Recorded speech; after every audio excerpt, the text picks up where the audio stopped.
The Cage by Gordon Weiss. India's Unending Journey by Mark Tully.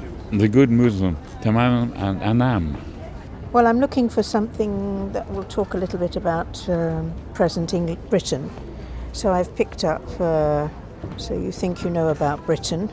And the Jacobites are something I've never actually understood, and I thought I'd have a look at that. I'm interested in why people went to courses on Muhammad, and I'm just interested.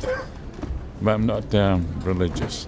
Years ago, I saw a documentary film about Ceylon by, I've forgotten his name now, but anyway, I just wanted to, and I was also aware of the news, and I hadn't got a complete coverage of what was happening there.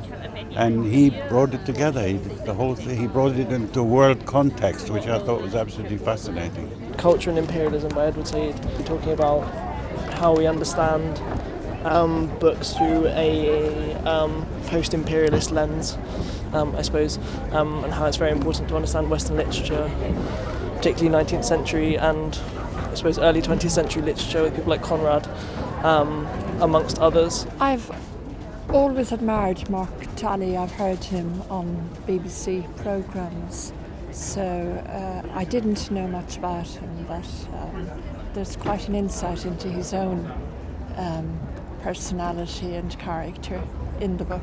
I'm doing French and Arabic as a degree, so this is very important, I suppose, in re-understanding Western literature today. This is a series of short stories by Michael Faber. I like his work, and I thought I hadn't read many short stories recently.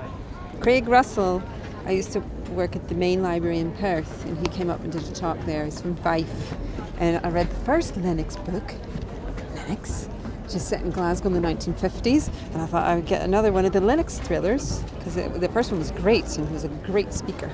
And Michael Holroyd's book of illegitimate daughters and absent fathers, because I've got a daughter who's just had a baby.